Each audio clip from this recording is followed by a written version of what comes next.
Bon, et ben voilà, hein, on a fait le tour du logement. Bon, bah, il vous plaît. Vous allez l'acheter. Ouais, c'est vrai qu'il est très beau, hein. Il est très beau, très lumineux, très spacieux. Non, c'est vraiment un bel appartement. Excusez-moi, ça m'intrigue. Qui est cette personne? Bah, qui ça, lui? Bah, lui, c'est le locataire. Bah oui, je vends le logement avec le locataire. D'ailleurs, à ce sujet, vous auriez pu faire un effort, vous. Bah, le pyjama à midi, je veux bien, mais bon, un pyjama propre au moins, quoi. Bah, pyjama propre. Vous savez, la machine est pétée depuis 3 mois, hein. Ça, je vous l'ai dit. D'ailleurs, ça tombe bien que vous soyez là tous les deux. À qui je demande la réparation, là? Ah bah...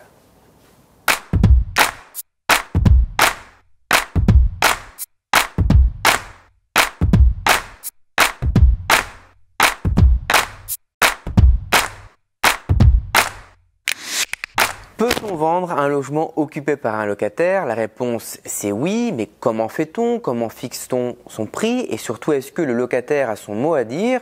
Eh bien, on va répondre à toutes ces questions dans cette vidéo. Bah attends, moi je pensais que pour vendre un logement qu'on avait loué, il fallait forcément donner congé au locataire. Oui, en général, pour vendre un logement qui est occupé par un locataire, on lui donne congé, c'est-à-dire qu'on lui demande de partir pour l'échéance du contrat. Le problème, c'est qu'on n'a pas toujours le temps d'attendre l'échéance pour vendre le logement. Un contrat de location vide, c'est un contrat de 3 ans. Ça veut dire qu'on ne peut donner congé qu'une fois tous les 3 ans. Alors en location meublée, la question se pose un peu moins puisque le contrat est d'un an seulement. On a plus d'occasions de donner congé aux locataires. En tout cas, si vous avez manqué le coche, hein, ou si vous ne pouvez vraiment pas attendre, reste la solution de la vente occupée. Comme je vous le disais, on essaye de l'éviter, mais bon, parfois on n'a pas le choix. Donc la vente occupée, ça veut dire que je vends le logement avec le locataire dedans? Oui, c'est exactement ça. Ça veut dire que vous allez devoir trouver un investisseur, c'est-à-dire une personne qui ne cherche pas à occuper elle-même le logement, mais plutôt à le louer pour percevoir des loyers. Et oui, parce que l'acheteur va devoir reprendre le bail exactement là où il en est. La vente du logement n'a aucune conséquence pour le locataire, c'est complètement indolore. Il n'y a que le nom du propriétaire de son logement qui change. Le loyer, le dépôt de garantie, la date d'échéance, tout ça, ça ne bouge pas. Bah mais attends, l'acheteur pourra acheter en disant je m'en chargerai le moment venu de donner congé au locataire. Alors oui, mais non. Ce serait un mauvais calcul parce que la loi limite, alors en tout cas pour la location vide, limite beaucoup la possibilité de l'acheteur d'un logement occupé de donner congé pour vente ou pour reprise. Si je résume, il ne peut pas donner congé pour vendre pour la prochaine échéance, mais seulement celle d'après, et il ne peut pas donner congé pour reprise personnelle avant au moins 2 ans. Donc, vraiment, il faut vous dire que vous allez surtout attirer des investisseurs qui seront, eux, très contents d'avoir un investissement clé en main avec un locataire en place, sans vacances locatives. Et quand le logement est occupé, comment je fixe mon prix de vente? Bon, alors ça, c'est une question fréquente. Et effectivement, on constate parfois une petite décote par rapport au prix du marché lorsqu'on vend un logement occupé. Et comme on intéresse seulement des investisseurs, il y a moins de monde sur les rangs et donc moins de concurrence. Et puis, la présence du locataire va permettre aussi à l'acheteur de mieux négocier.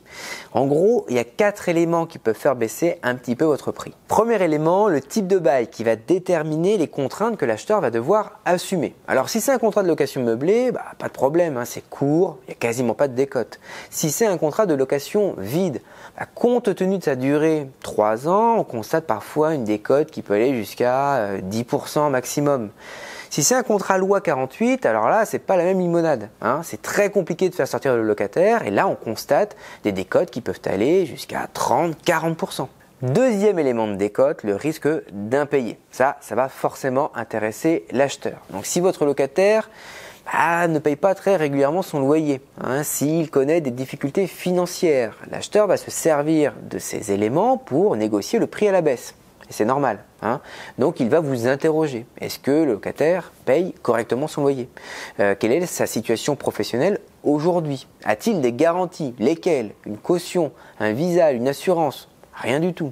Et puis, l'âge du locataire, ça peut jouer aussi, hein. Si le locataire a plus de 65 ans et qu'il a des ressources modestes, l'acheteur ne pourra pas lui donner congé pour vente ou pour reprise sans offre de relogement.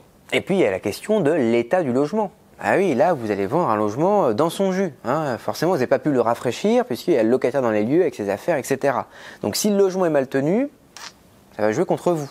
Et puis, il y a aussi une question très importante, c'est est-ce que le locataire est bien assuré? Et au-delà de ça, est-ce que vous avez des bonnes relations avec lui ou est-ce que c'est un locataire difficile, on va dire? Et puis dernier point et pas des moindres, le loyer a-t-il été bien fixé? Est-il au prix du marché ou a-t-il été sous-évalué? Dans les zones tendues, vous savez que le propriétaire n'a pas le droit d'augmenter son loyer entre deux locataires, sauf gros travaux, mais alors vraiment gros travaux. Ça veut dire que l'acheteur va se trimballer ce loyer pendant un moment et que s'il n'est pas au prix du marché, ça fait aussi un élément de plus pour négocier le prix de vente à la baisse.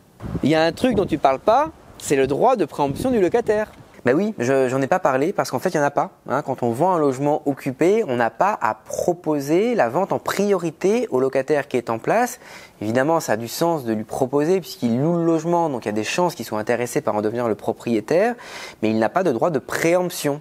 Il est sur la même ligne de départ que tous les autres acheteurs et puis au même prix. Bon, je peux te dire que si j'annonce à mon locataire que je vends le logement, je sens qu'il va prendre peur, il va m'empêcher de faire les visites. Oui, rassurez-le, montrez-lui cette vidéo par exemple, expliquez-lui que la vente du logement n'affecte en rien ses droits de locataire et que le bail va se poursuivre exactement dans les mêmes conditions. Il n'y aura pas d'augmentation de loyer par exemple. Dans une certaine mesure, la vente du logement renforce même ses droits puisque le nouveau propriétaire ne pourra pas lui donner tout de suite congé pour vente ou pour reprise. C'est ce que je vous expliquais tout à l'heure. Et rassurez-le aussi sur les heures de visite. Regroupez vos visites, proposez des horaires décents, sélectionnez vos acheteurs en amont et vous le savez, la meilleure solution pour limiter au maximum les visites réelles, c'est la visite virtuelle. Vous ne faites des visites réelles qu'avec les 3 ou 4 acheteurs qui sont vraiment intéressés. Et pour le processus de vente, est-ce que ça change quelque chose de m'en occuper? Offre d'achat, compromis de vente, vente définitive, notaire, ça ne change absolument rien du tout. Il faudra juste fournir évidemment le contrat de location, l'état des lieux et puis prévoir le versement du dépôt de garantie à l'acheteur. Vraiment rien de méchant pour votre notaire. Et voilà pour ce sujet, j'espère que j'ai été clair. Vous l'avez compris, vendre un logement occupé, c'est pas sorcier.